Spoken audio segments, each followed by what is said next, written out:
Někdy stačí jediný okamžik, jediný pohled, aby se iluze dokonalosti rozplynula jako ranní mlha nad Vltavou. Pro Marka Horáka to byl pohled na tenkou, sotva znatelnou prasklinu na chladné žulové desce v jejich pražské kuchyni. Byla tam už měsíce, možná roky, ale on si ji všiml teprve nedávno, právě když začínal vidět i trhliny ve svém 15letém vztahu s Veronikou. Z dálky vypadalo všechno dokonale, úspěšný podnikatel, krásná žena, moderní byt s výhledem na město. Ale ta prasklina, ta tam byla už dávno, jen si ji Marek všiml až teď, když chlad v jejich vztahu začínal být hmatatelnější než lednový vítr na Karlově mostě. Markovi bylo 41 let a vybudoval vše z ničeho. Dětství strávené v dětském domově na Vysočině ho zocelilo a naučilo spoléhat se jen sám na sebe. Svou lásku k přírodě a schopnost přežít v divočině proměnil v úspěšnou firmu na zážitkovou turistiku, která brala movité klienty na expedice do nejnáročnějších terénů českých a slovenských hor. Pracuješ tenhle víkend? Zeptala se Veronika, když vešla do kuchyně. V 38 letech stále přitahovala pohledy svou sportovní postavou a výraznými rysy. Potkali se, když se přihlásila na jednu z jeho expedik. Tehdy ho uchvátila její odhodlanost a nebojácnost. Parta od Novotných to zrušila kvůli počasí, odpověděl Marek a odtrhl pohled od praskliny. Takže mám volno, myslel jsem, že bychom mohli vyrazit na naši chatu do Jeseníků. Veroničinou tváří problesklo něco neurčitého.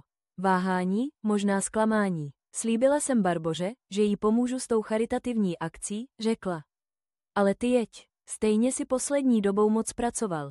Barbora Staňková byla Veroničinou nejnovější kamarádkou, bohatou rozvedenou ženou, která se minulý rok přistěhovala do jejich malé horské obce pod Sněžkou, kde měli druhý byt.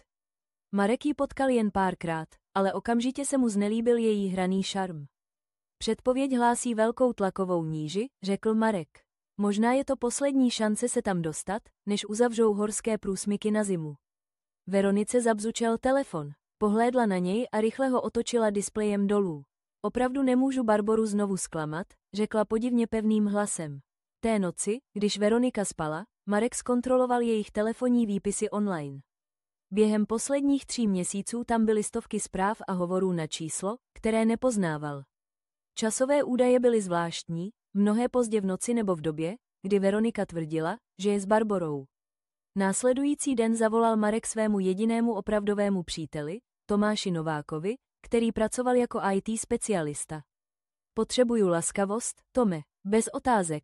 Během několika hodin už Marek četl zprávy mezi svou ženou a někým uloženým jako B. Zprávy nenechávaly nic na pochybách. B. Nebyla Barbora Staňková. Byl to Bedřich Černý, nový lékař na klinice sportovní medicíny v Hradci Králové, kde Veronika pracovala jako fyzioterapeutka. Marek ucítil, jak se mu v hrudi usazuje něco chladného a známého. Stejný odstup, jaký zažíval jako dítě, když se další pěstounská rodina rozhodla, že ho nakonec nechce. Tehdy se naučil přeměnit bolest v odhodlání a udělal by to znovu. Když procházel měsíce zpráv, objevil něco dalšího. Veronika a Bedřich neměli jen aféru. Diskutovali o něčem, co se týkalo Markovy situace. Nejvíc ho netrápila zrada. Bylo to ponížení, že z něj udělali hlupáka. Ten večer Marek navrhl, aby si oba vzali volno a vyrazili na jejich odlehlou chatu v Jeseníkách. Jako za starých časů, řekl, když jsme se poprvé potkali. K jeho překvapení Veronika okamžitě souhlasila. Když se šla osprchovat, její telefon zabzučel zprávou od B. Perfektní načasování. Pojistka je zařízená, ať to vypadá jako nehoda. Pojistka, nehoda. Ta slova se Markovi vypálila do mysli, když tiše položil její telefon zpět. Prasklina v jejich manželství nebyla jen trhlina. Byla to smrtící propast. Doktor Bedřich Černý přijel do Špindlerova Mlýna s dokonalými referencemi a tragickým příběhem. Jeho žena zemřela před 2 lety při nehodě na horách, což ho přimělo přestěhovat se z Prahy do klidnějšího tempa horského městečka. Ženy ve městě považovaly jeho smutek za romantický. Muži respektovali jeho oddanost outdoorovým aktivitám a jeho dovednosti ortopedického chirurga. Marek se rozhodl zjistit víc o muži, který spal s jeho ženou a zjevně plánoval jeho smrt. Požádal o další laskavost, tentokrát Richarda Kopeckého, bývalého klienta, který pracoval jako soukromý detektiv. Potřebuji všechno o doktoru Bedřichu Černém, řekl Marek. A myslím tím úplně všechno. To, co Richard odkryl, bylo znepokojivé. Bedřichova žena nezemřela při nehodě na horách. Spadla z balkónu jejich bytu v Praze. Ačkoliv byl Bedřich zproštěn jakéhokoliv obvinění, vyšetřování zaznamenalo nesrovnalosti v jeho výpovědi. Ještě usvědčující byla životní pojistka na 2 miliony korun, kterou na svou ženu uzavřel jen několik měsíců před její smrtí. Vzor pokračoval u jeho předchozí přítelkyně, která přežila záhadnou autonehodu poté, co se s ním rozešla. Brzdové hadičky v jejím autě byly přeříznuté. Opět nebylo vzneseno žádné obvinění, ale místní policie v Brně měla Bedřicha na mušce. Mezitím se Veronika chovala podivně. Navrhla, aby si aktualizovali své životní pojistky, a nenuceně zmínila, že Markova nebezpečná profese si zaslouží lepší krytí. Co tě přimělo přemýšlet o smrtelnosti? Zeptal se Marek a snažil se udržet lehký tón. Jeden z Bedřichových pacientů na klinice, horský vůdce jako ty, měl hroznou nehodu. Jeho rodina zůstala bez ničeho, vysvětlila a nepodívala se mu do očí. Jen mě to přimělo si uvědomit, že bychom měli být lépe připraveni. Marek souhlasil se zvýšením své životní pojistky na 5 milionů korun s Veronikou jako jedinou oprávněnou osobou. Co jí neřekl, bylo, že přidal specifickou klauzuli. Pojistka by byla neplatná v případě sebevraždy nebo pokud by byl příjemce zapleten do smrti pojištěnce. Další kousek skládačky přišel, když Marek získal přístup k Veroničině e-mailu. Zkoumala nehody v divočině, nezjistitelné jedy a úmrtí na podchlazení. V jedné konverzaci s Bedřichem napsala, jeho schopnosti přežití to dělají složité. Musí to vypadat, že udělal chybu, byl neopatrný nebo ho něco zaskočilo. Jinak by tomu nikdo nevěřil. Bedřich odpověděl, počasí je klíčové. Záchranné pokusy budou zpožděny nebo nemožné kvůli předpovídané vánici. O zbytek jsem se postaral. Věř mi, má drahá, na jaře budeš bohatá vdova. Marek pocítil podivný klid. Celý život se připravoval na nejhorší. To s něj dělalo výjimečného průvodce. Nyní ty též dovednosti zajistí jeho přežití, nejen v divočině, ale i proti predátorům ve vlastním domě. Jak pátral dál, Marek zjistil, že Bedřich má obrovské dluhy z hazardu u nějakých nebezpečných lidí. Doktor potřeboval peníze rychle a Markova životní pojistka byla jejich vstupenkou na svobodu. Ten večer Marek nainstaloval malou, maskovanou kameru do obývacího pokoje. Během následujícího týdne zachytila Veroniku a Bedřicha, jak se scházejí v jeho domě, diskutují o svých plánech a posmívají se Markově důvěře ve svou ženu. Pořád si myslí, že příští měsíc jedeme na ten párový seminář, smála se Veronika na jedné nahrávce. Tou dobou už budu plánovat jeho pohřeb. Bedřich ji přitáhl do polibku. Jsi si jistá, že to zvládneš? Po 15 letech poslouchání jeho historek o přežití, sledování, jak si připisuje zásluhy za firmu, kterou jsem pomohla vybudovat. Věř mi, nebudu kvůli tomu špatně spát, odpověděla Veronika. Kromě toho, 5 milionů důvodů říká, že si na vdovství zvyknu. Marek sledoval záběry s rostoucím odhodláním. Nadcházející výlet na Četu bude skutečně jako za starých časů. Otázka přežití, ale ne jeho. Ráno, když odjížděli na Četu, obloha visela těžce příslibem sněhu. Marek tajně připravil chatu předchozí den, nainstaloval sledovací zařízení a provedl některé kritické úpravy. Když nakládali poslední zásoby do jejich SUV, kolem jejich domu projel Bedřich, krátce zpomalil, vizuální potvrzení, že plán je v pohybu. Veronika byla během jízdy neobvykle pozorná, ptala se na jeho současné expedice a dokonce vzpomínala na jejich raná společná dobrodružství. Pro náhodného pozorovatele by vypadali jako pár, který znovu rozdmíchává svou romantiku.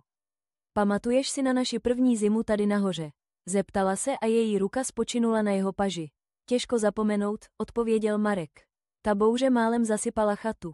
Ještě že se vždycky připravuju na všechno. Její úsměv se mírně napjal. Vždycky ten skaut.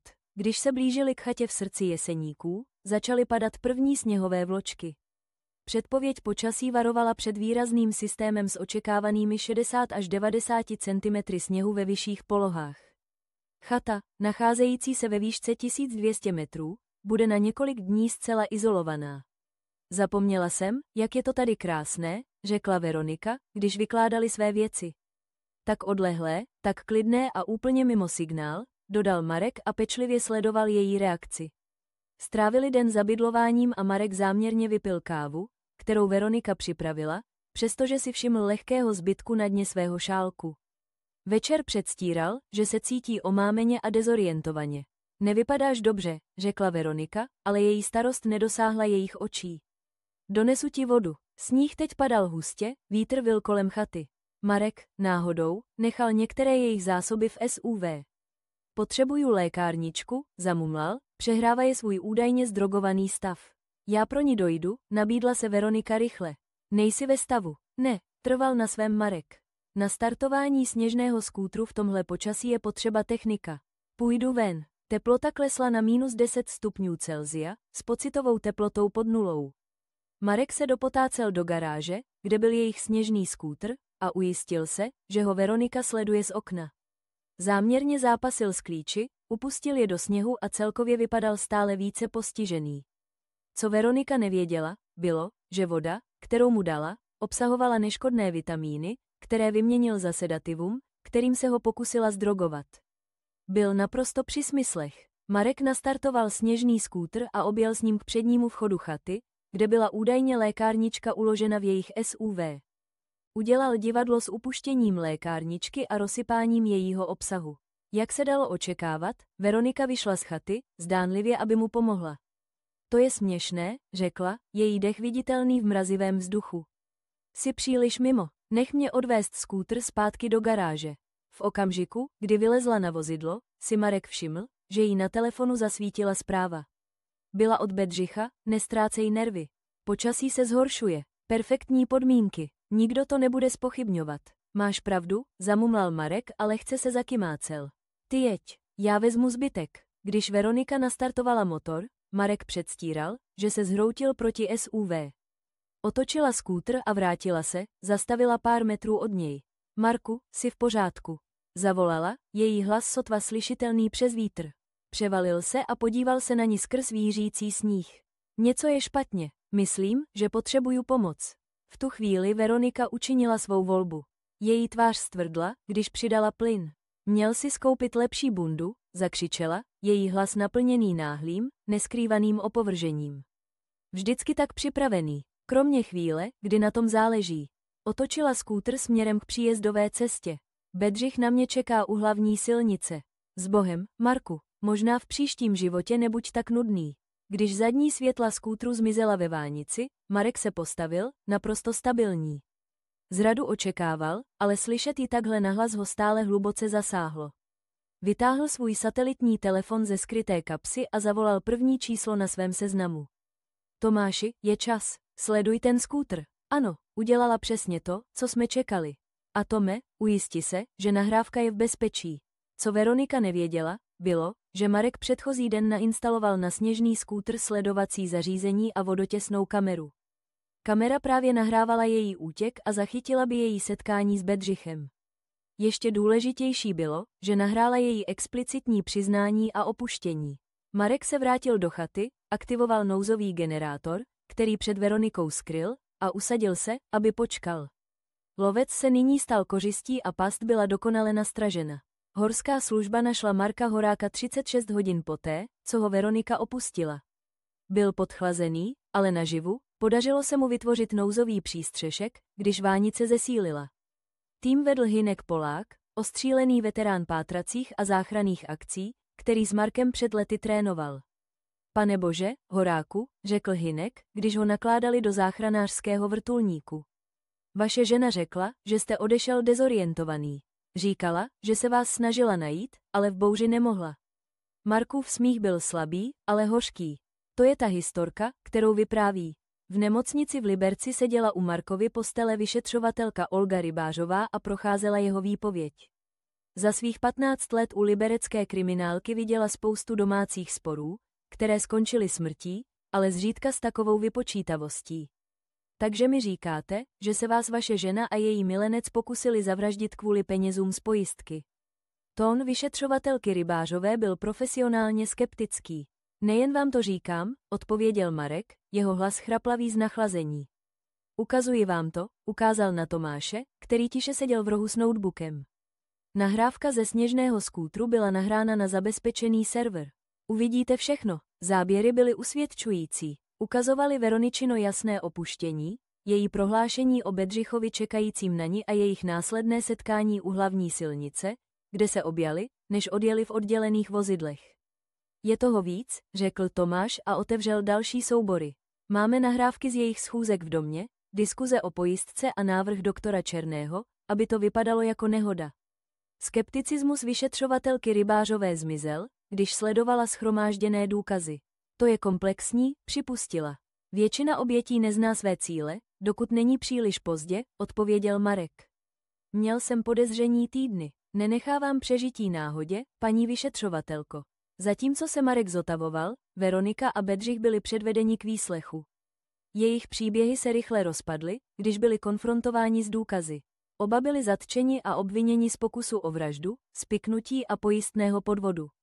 Co mělo být jednoduchým případem, nabralo nečekaný směr, když Bedřichův advokát, Maxmilián Pěnkava, ostřílený specialista na trestní obhajobu, navrhl, aby byly nahrávky prohlášeny za nepřípustné. Tyto nahrávky byly pořízeny bez vědomí nebo souhlasu mého klienta, argumentoval Pěnkava na předběžném slyšení. Pan Horák se dopustil nezákonného sledování. Státní zástupce kontroval, že český zákon umožňuje nahrávat rozhovory, kterých byl Marek součástí, a kamera na sněžném skútru byla instalována na majetku, který vlastnil. Právní bitva se táhla týdny. Během této doby Marek zjistil, že Bedřich měl předchozí identitu. Než se stal Bedřichem Černým, byl Břetislavem Kopečným, lékařem rezidentem v Brně, který byl propuštěn poté, co pacient zemřel za podezřelých okolností. Změnil si jméno a sfalšoval části své historie, než se přestěhoval do Prahy. Mezitím Veronika pracovala na jiné strategii. Kontaktovala Marka prostřednictvím svého advokáta a nabídla, že bude svědčit proti Bedřichovi výměnou za schovívavost. Tvrdí, že byla donucena, řekla vyšetřovatelka Rybářová Markovi během aktualizace případu. Říká, že ji Černý zmanipuloval, že nikdy nechtěla, abyste zemřel. Markův výraz zůstal netečný. Přehrajte si znovu tu nahrávku z našeho domu. Tu, kde říká, že kvůli mé smrti nebude špatně spát. Jak se případ dostával na titulní stránky po celé republice, Marek se stáhl do pronajatého bytu v Liberci. Dočasně uzavřel svou firmu na zážitkovou turistiku a odmítl všechny žádosti o rozhovor. Pro veřejnost se jevil jako traumatizovaná oběť hledající soukromí v těžké době. Ve skutečnosti Marek pečlivě plánoval další fázi své reakce. Právní systém mohl Veroniku a Bedřicha potrestat, ale Marek věděl, že spravedlnost a pomsta jsou často vzdálené sestřenice. Pro skutečnou odplatu bude muset vzít věci do vlastních rukou. Pokusili se napsat můj konec, řekl Tomášovi během jedné z jejich strategických porad. Teď napíšu já jejich. Zatímco právní řízení pokračovalo, Marek začal vyšetřovat hlubší spojení mezi Veronikou a Bedřichem. Toho zavedlo k Barboře Staňkové, ženě, která měla být Veroničiným alibi při mnoha příležitostech. Barbora žila v exkluzivní komunitě u Máchova jezera.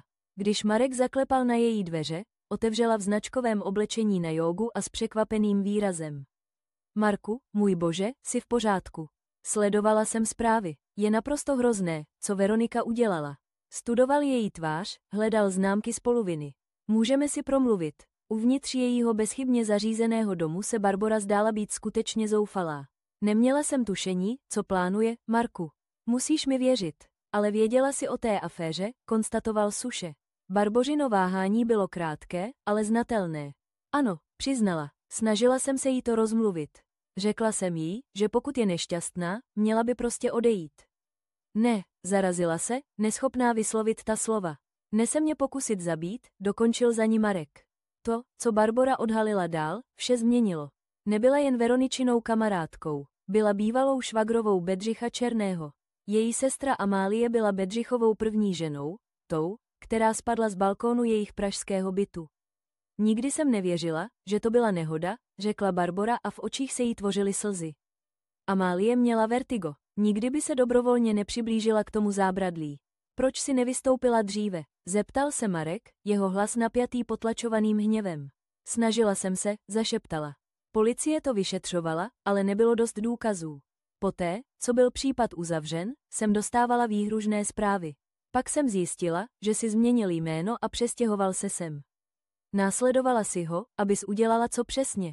Abych našla důkazy. abych ho odhalila za to, co udělal Amálii. Barbořiny ruce se třásly, když sáhla po telefonu. Když jsem potkala Veroniku a uvědomila si, že je vdaná za tebe, experta na přežití, kterého by bylo těžké zabít, myslela jsem si, možná. Myslela sis, že bych mohl být jeho další obětí a to by ho konečně dostalo, uzavřel Marek. Dílky skládačky zapadaly na svá místa. Barbora nešťastně přikývla. Nikdy jsem si nemyslela, že by do toho Veronika byla zapletená. Snažila jsem se ji před ním chránit. Místo toho jsem je seznámila. Marek opustil Barbořin dům s USB diskem obsahujícím vše, co shromáždila o Bedřichově minulosti. Informace potvrdily jeho podezření. Bedřich byl sériový predátor, který likvidoval partnerky, jakmile posloužily svému účelu. Veronika nebyla jeho geniální partnerkou. Byla jeho další obětí, která by pravděpodobně sama potkala nehodu, jakmile by přišly peníze z pojistky. Toto nové pochopení Veroniku v Markových očích neomlouvalo, ale změnilo jeho plány na odplatu. Bedřich byl hlavním strůjcem, mužem, který zabíjel dříve a zabíjel by znovu, kdyby nebyl trvale zastaven. Zpátky ve svém bytě přijal Marek nečekanou návštěvu. Policejní náčelník Rostislav Pospíšil, Veroničin otec. Starší muž vypadal strhaně, skandál si na něm vybral viditelnou daň. Měl jsem to vidět, řekl Rostislav a přecházel po Markově obývacím pokoji. Všechny ty roky u policie a neviděl jsem, co se děje v mé vlastní rodině. Marek opatrně sledoval svého tchána, nikdy si nebyli blízcí. Rostislav si vždy myslel, že si jeho dcera vzala někoho pod svou úroveň. Nejsem tu, abych ji omlouval, pokračoval Rostislav. To, co udělala, co se pokusila udělat, je neodpustitelné. Zastavil se a podíval se Markovi přímo do očí. Ale ten doktor, ten to už dělal dříve. Státní zastupitelství obdrželo anonymní tip o podobných případech ve 3 krajích. Anonymní. Marek zvedl obočí. Rostislavův výraz naznačoval, že ví víc, než říká. Řekněme, že někteří policejní náčelníci mají stále přátele na správných místech, ten typ, co má přístup k zapečetěným záznamům. Než odešel, Rostislav položil Markovi ruku na rameno. Ať už plánuješ cokoliv, a neříkej mi, že nic neplánuješ, jen si pamatuj, že některé druhy spravedlnosti zanechávají skvrny, které se nikdy nesmíjí. Marek nic neřekl, ale když se za jeho tchánem zavřely dveře, uvědomil si, že právě obdržel jak varování, tak tiché svolení. Té noci Marek prošel vše, co se naučil. Bedřichův vzorec cílení na ženy s majetkem nebo pojistkami.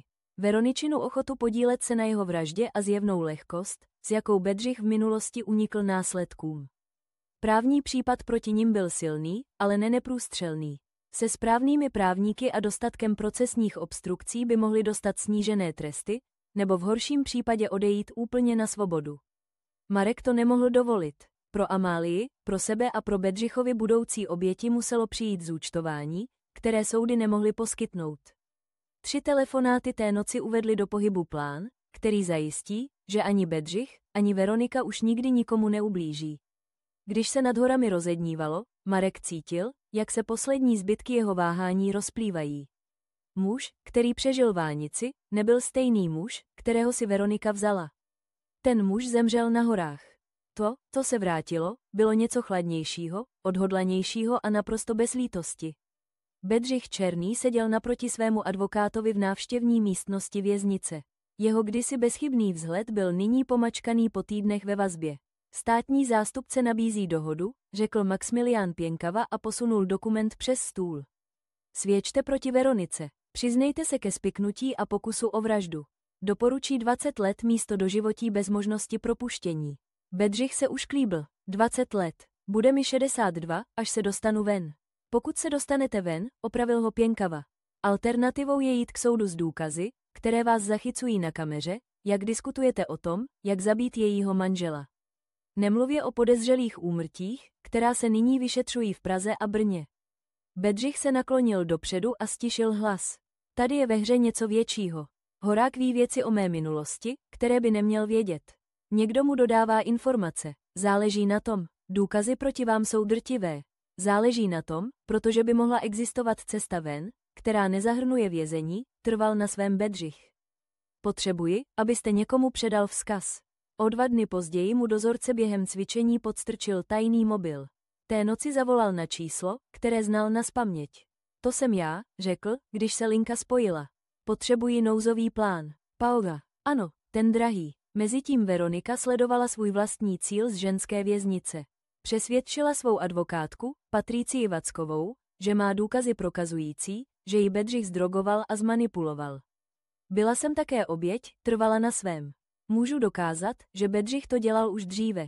Cílil na ženy, izoloval je a pak je manipuloval k trestným činům. Co Veronika nezmínila, bylo, že léta odčerpávala peníze z Markových firemních účtů a budovala si hnízdečko, které nyní leželo na zahraničním účtu. Kdyby se jí podařilo postavit se do role Bedřichovy oběti spíše než jeho komplice, mohla by se vyhnout významnému trestu odnětí svobody a nakonec získat přístup k těmto fondům. Marek si byl vědom obou těchto vývojů díky Tomášovým kontaktům v komunikačních systémech věznice. Předvídal jejich zoufalství a podle toho plánoval. Bedřich oslovil zařizovače, informoval Tomáš během jejich zabezpečeného videohovoru. Někoho, kdo se specializuje na problémy jako obvinění z vraždy a důkazy, které potřebují zmizet. A Veronika hraje kartu oběti naplno. Snaží se dostat k vašim firemním účtům. Marek přikývl. Perfektní. Všechno probíhá podle očekávání. Další fáze Markova plánu zahrnovala vypočítané riziko. Prostřednictvím kanálů zřízených Richardem Kopeckým zařídil Marek doručení zprávy Bedřichovu, zařizovači, muži známému pouze jako Harlon, který operoval po celé střední Evropě. Zpráva byla jednoduchá. Marek Horák byl ochoten zaplatit trojnásobek Bedřichovy nabídky za Harlonovy služby, ne proti Markovi, ale proti Bedřichovi a Veronice. Harlon, pragmatický obchodník především, souhlasil se setkáním s Markem v opuštěné lovecké chatě 50 kilometrů od Liberce. Máte kuráž, řekl Harlon, když konečně stáli tváří v tvář.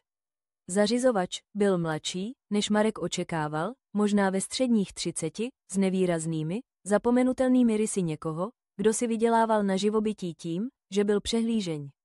Mám motivaci, opravil ho Marek. A prostředky. Jejich rozhovor byl krátký, ale produktivní. Na konci Harlon souhlasil, že bude zdánlivě pracovat pro Bedřicha, zatímco ve skutečnosti bude sloužit Markovým zájmům. Zařizovač pomůže zorganizovat útěk z vězení pro Bedřicha i Veroniku, aby uvěřili, že jim pomáhá uprchnout ze země. Jakmile budou venku, co se s nimi stane, je vaše věc, řekl Harlon a strčil si první platbu do kapsy. Já jsem jen doručovací služba. Když Harlon odešel, Marek obdržel SMS od Tomáše, soudce zamítl kauci pro oba obžalované. Soud stanoven na únor. Únor, srdce české zimy. Příhodné, pomyslel si Marek.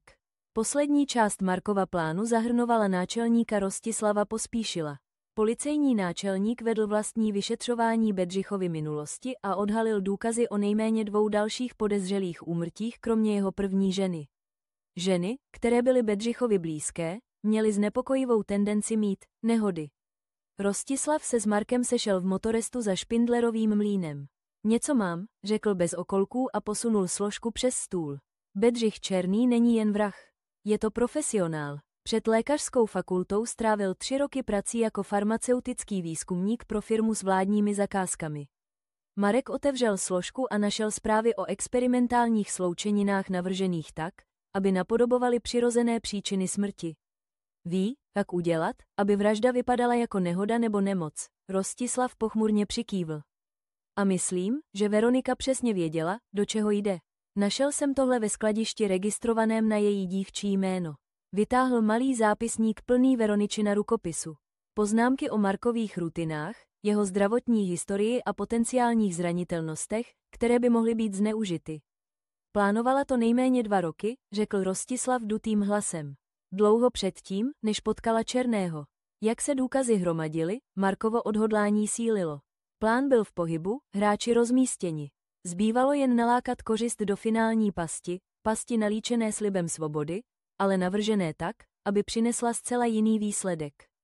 Té noci jel Marek na Četu, kde ho Veronika opustila. Nemovitost mu byla vrácena po počátečním vyšetřování. Strávil hodiny pečlivou přípravou na to, co mělo přijít.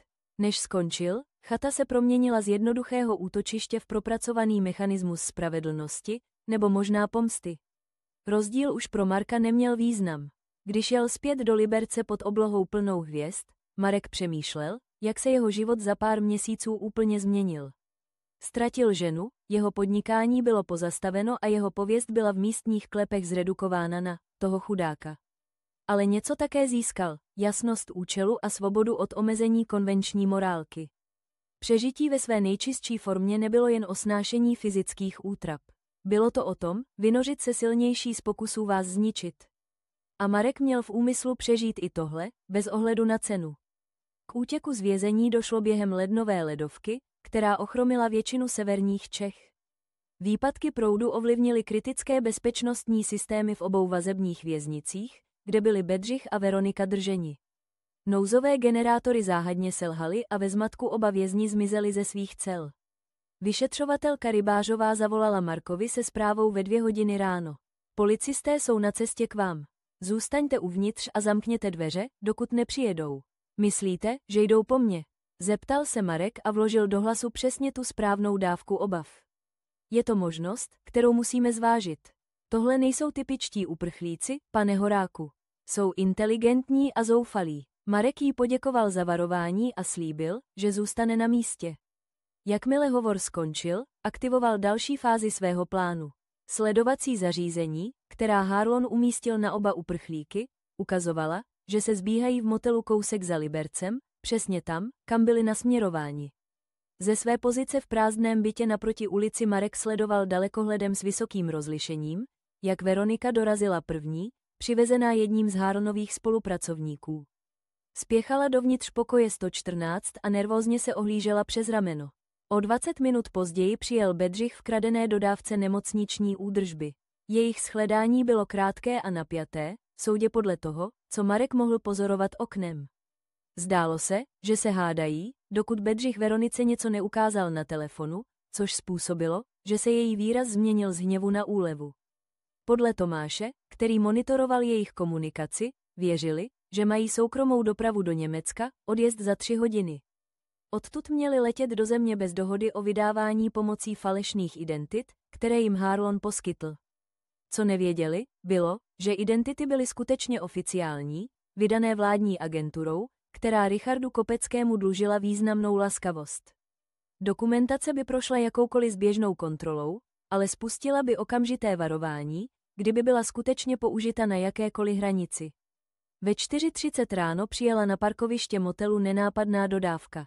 Bedřich a Veronika vyšli ze svého pokoje s malými taškami, jejich dech viditelný v mrazivém vzduchu. Nastoupili do dodávky, která okamžitě odjela směrem na západ.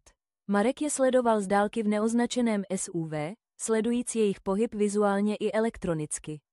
Dodávka jela po několika vedlejších silnicích, než odbočila na lesní cestu číslo 237, odlehlou trasu, která vedla hlouběji do Jizerských hor a nakonec k Markově chatě v Jeseníkách. Poznámka, geografická úprava pro logiku, pokud je chata v Jeseníkách, cesta by neměla vést do Jizerek, ale směrem k Jeseníkům. Pokud je Liberec základna, tak cesta do Jeseníků je na východ, severovýchod. Pro jednoduchost příběhu předpokládejme, že chata je nyní v Jizerských horách, aby to logisticky sedělo s Libercem jako centrem dění, nebo že cesta vede směrem k Jeseníkům, ale odbočí dříve. Než si Bedřich a Veronika uvědomili, že nesměřují k německé hranici, bylo příliš pozdě. Dodávka zastavila na mítině 3 kilometry od chaty a Harlonův řidič je informoval o změně plánů. Co to má k sakru znamenat? Vybuchl Bedřich, když je nasměrovali z dodávky do předúsvitové tmy. Řidič, stoický muž známý jen jako Petr, jim podal satelitní telefon a GPS jednotku. Vaše doprava čeká na těchto souřadnicích. Předchozí trasa byla prozrazena. Tohle je bezpečnější, uprostřed ničeho, v zimě. Veronika protestovala, objímajíc se zimou. Vaše volba, pokrčil Petr rameny. Zůstaňte tady a zmrzněte, nebo následujte GPS ke svému odvozu. Nastoupil zpět do dodávky a odjel, nechávaje je samotné v divočině Jizerských hor. Ze svého pozorovacího bodu, asi kilometr daleko, sledoval Marek přes termovizi, jak se Bedřich a Veronika krátce hádají, než se vydali podle pokynů GPS přímo k jeho chatě. Teplota rychle klesala, jak bouře sílila. Ani jeden z uprchlíků nebyl na takové podmínky řádně oblečen, očekávali, že budou převezeni přímo na další místo. Než skrz stromy zahlédli obrysy chaty, klopítali zimou a vyčerpáním. Bedřich se ke dveřím dostal první, úleva v jeho postoji byla zřejmá, když zjistil, že jsou odemčené.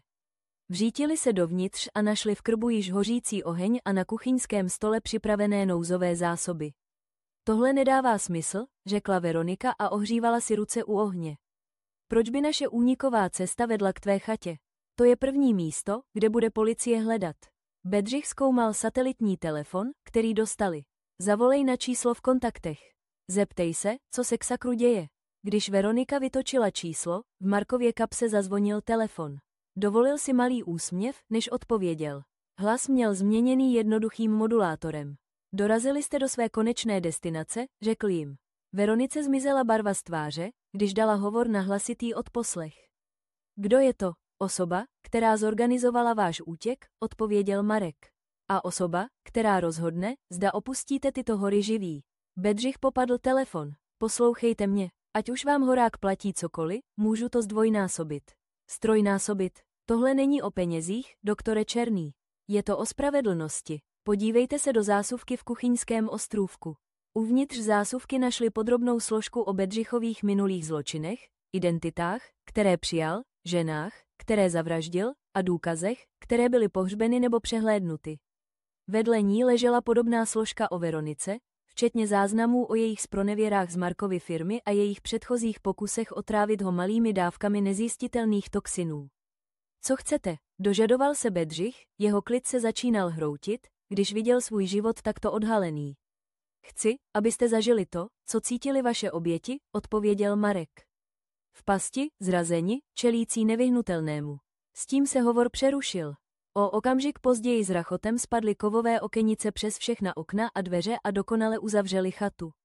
Zvukový systém, který Marek nainstaloval, začal přehrávat nahranou zprávu jeho přirozeným hlasem: Vítejte zpět na místě činu. Uvnitř zapečetěné chaty Bedřich a Veronika horečně hledali cestu ven. Kovové okenice byly neproniknutelné, satelitní telefon nyní mrtvý.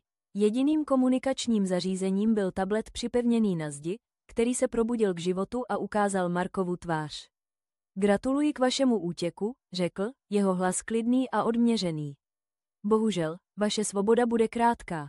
Marku, prosím, začala Veronika, hlas se jí lámal. Tohle zašlo příliš daleko. Můžeme se nějak domluvit. Jako jste se vy domluvili na mé vraždě? Odpověděl Marek chladně. Nemám zájem o vyjednávání. Mám zájem o spravedlnost. Bedřich se vrhl k tabletu. Tohle nemůžeš udělat. To je únos, říká muž, který pro zisk zabil 3 ženy, oponoval Marek. Ale já nejsem jako ty, Bedřichu. Nechystám se vás zavraždit. Místo toho vám dám to, co jsem já nikdy neměl.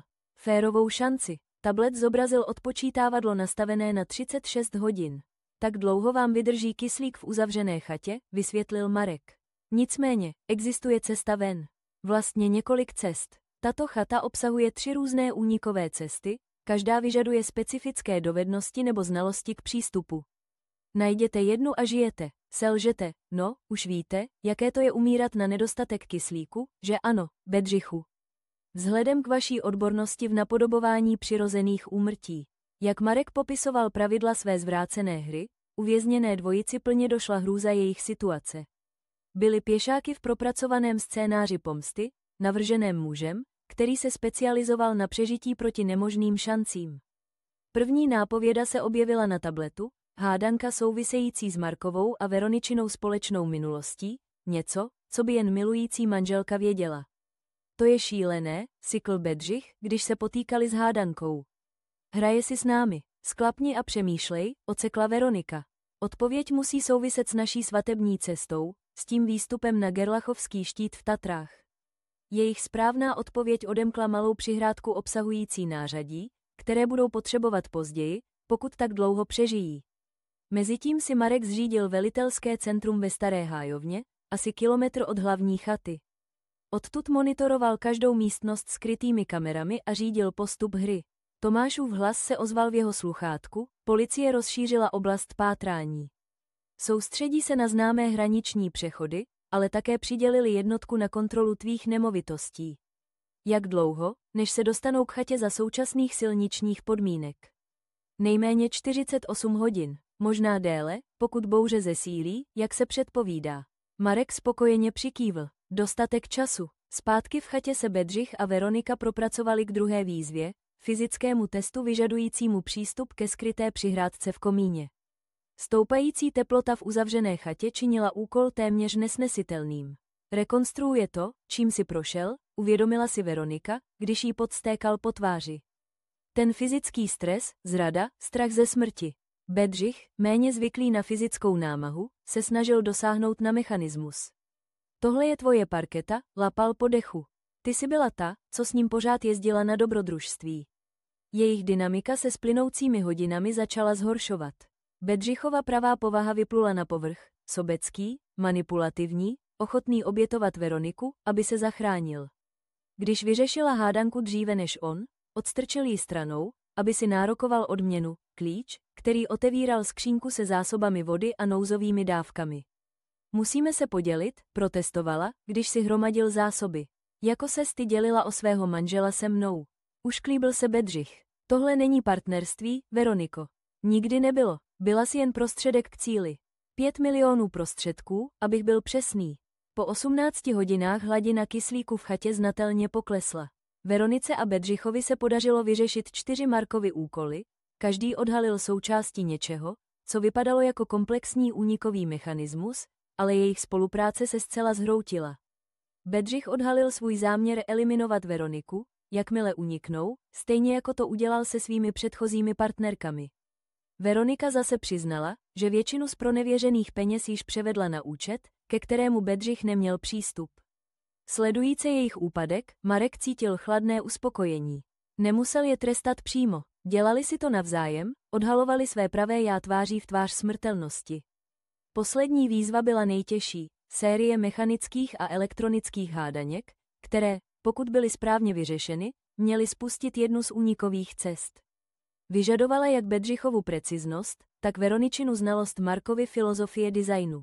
Jak se potýkali se stále složitějšími úkoly, jejich nedostatek kyslíku se stal vážným. Oba zažívali bolesti hlavy, zmatenost a zhoršený úsudek. Přesně to, čím si Marek prošel nahoře. Musíme spolupracovat, zamumlala Veronika, její pohyby nekoordinované. Je to jediný způsob. Bedřich, jehož lékařské vzdělání ho činilo akutně vědomým jejich symptomů, neochotně přikývl. Poslední spojenectví. Potom už každý za sebe. Ve svém pozorovacím stanovišti dostal Marek další zprávu od Tomáše, policie právě vyslechla Harlna. Nic jim neřekl, ale teď se soustředí na lokality v okruhu 150 kilometrů od Liberce. Čas urychlit konečnou hru, odpověděl Marek. Aktivoval postřikovací systém chaty a polil Bedřicha a Veroniku ledovou vodou. Šok je na okamžik vytrhl z jejich kyslíkem deprivovaného otupění. Finální fáze začíná teď, oznámil Marek přes reproduktory v chatě. Máte 1 hodinu, než hladina kyslíku klesne na smrtelnou úroveň. 1 úniková cesta zůstává přístupná.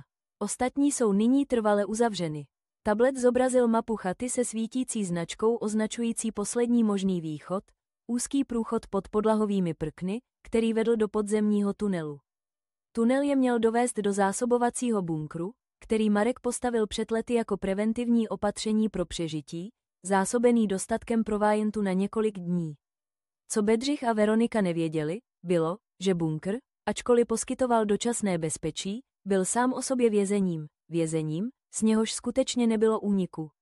Zatímco Bedřich a Veronika horečně trhali podlahová prkna, aby se dostali k únikovému tunelu, Marek prováděl poslední přípravy u vchodu do bunkru. Časovač v chatě ukazoval méně než 30 minut zbývajícího dýchatelného vzduchu. Mám pohyb na příjezdové cestě, varoval Tomášův hlas přes komunikační systém. Policejní vozidlo, ještě asi 40 minut cesty. Perfektní načasování, odpověděl Marek. Všechno se zbíhalo přesně podle plánu.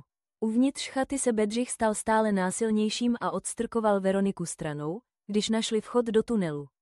Pohni se, zavrčel, jeho lékařský klid zcela zmizel. Jdu první, jdeme spolu, trvala na svém Veronika, její vlastní instinkty přežití plně zapojené. Potřebuješ mě, abych navigovala v tunelu. Bedřich se drsně zasmál. Já tebe potřebuju. To je vtipné od ženy, která nedokázala ani pořádně zabít svého manžela. Nicméně si uvědomil, že by skutečně mohla znát detaily o tunelu, které by se mohly ukázat jako klíčové. Sestoupili do úzkého průchodu, plazili se chladnou tmou jen s malým nouzovým světlem, které jim svítilo na cestu. Tunel byl sotva dost široký pro jednu osobu, což je nutilo postupovat v řadě za sebou, s Bedřichem v čele. Po téměř 20 minutách klaustrofobického plazení dosáhli vchodu do bunkru, zesílených dveří s elektronickou klávesnicí.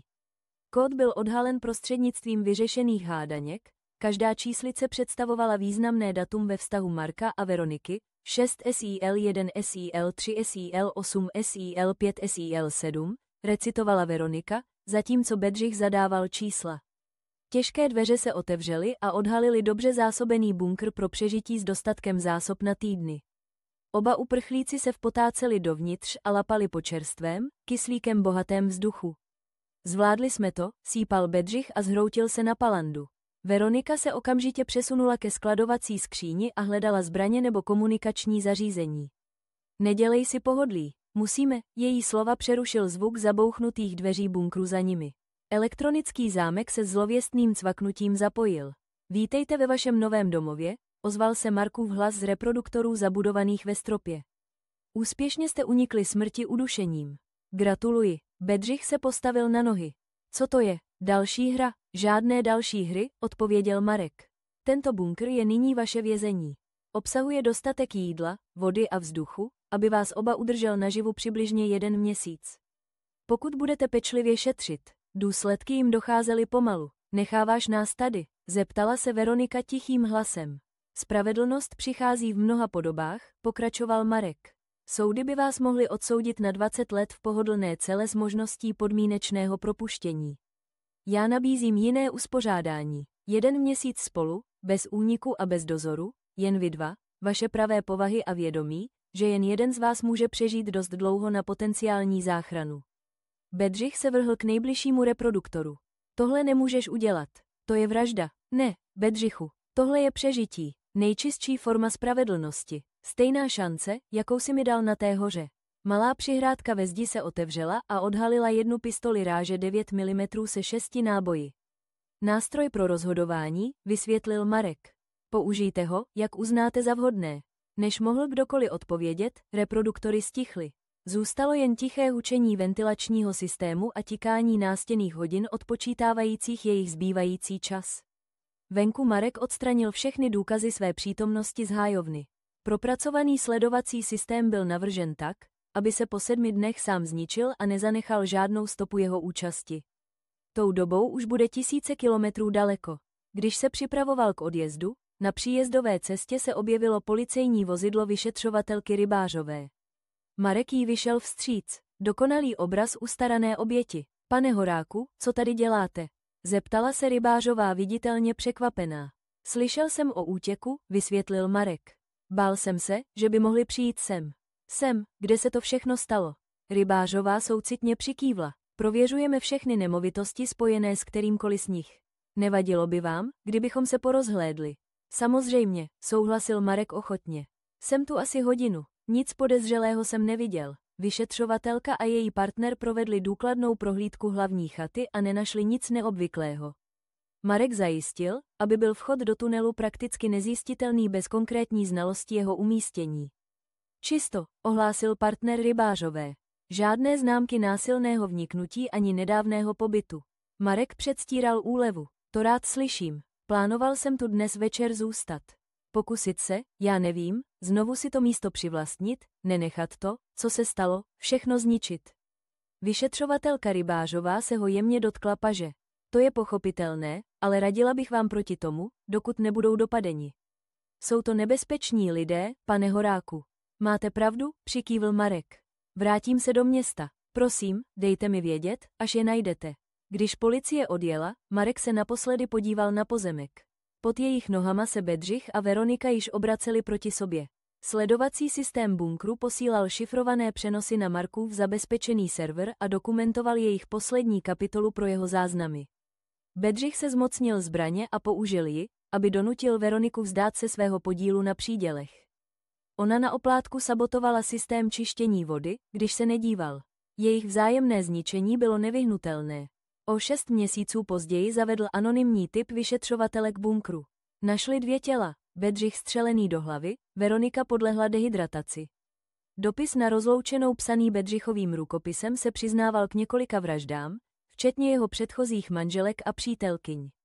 Podrobně také popisoval plán zabít Marka a získat peníze z jeho pojistky, přebíral plnou odpovědnost a popisoval Veroniku jako ochotnou spolupachatelku. Případ byl uzavřen jako vražda sebevražda během pokusu o útěk. Dva zločinci, kteří se obrátili proti sobě, když se jejich plány zhroutily. Když byla všechna obvinění proti zesnulým formálně stažena, Marek inkasoval pojistku za chatu, která záhadně schořela krátce poté, co byla těla objevena. Prodal své zbývající nemovitosti v Česku a přestěhoval se do odlehlé kanadské divočiny, kde založil novou školu přežití zaměřenou na extrémní podmínky. Jeho příběh, přeživšího, který těsně unikl vražednému plánu své ženy, s něj udělal něco jako celebritu v kruzích expertů na přežití. Jen málo lidí znalo celou pravdu o tom, co se odehrálo v tom horském bunkru. Náčelník Pospíšil něco tušil, ale nikdy svá podezření nepronásledoval, možná cítil, že spravedlnosti bylo nakonec učiněno zadost. Tomáš a Richard zachovali mlčení, vázáni loajalitou a vlastní spoluvinou. Na výročí své téměř smrti na horách stál Marek na terase svého nového domova s výhledem na nekonečnou kanadskou divočinu. Chlad ho už netrápil, nic ho netrápilo, přežil nejvyšší zradu a vynořil se silnější, soustředěnější, zcela přetvořený. V jeho pracovně malý ohnivzdorný trezor obsahoval jediný důkaz toho, co se skutečně stalo, kompletní sledovací záznamy, Bedřichovo pravé přiznání vynucené pod nátlakem a mapu bunkru ukazující skrytý nouzový východ, který ani jeden z vězňů neobjevil. Východ, který tam vždy byl, těsně mimo jejich dosah. Spravedlnost, jak se Marek naučil, se nenachází v soudních síních ani ve vězeňských celách. Pravá spravedlnost nastává, když trest dokonale zrcadlí zločin, když zrádci nakonec zradí jeden druhého a když se oběť stane architektem odplaty. Zvedl sklenici k zamrzlé krajině před sebou. Na přežití, zašeptal, za každou cenu.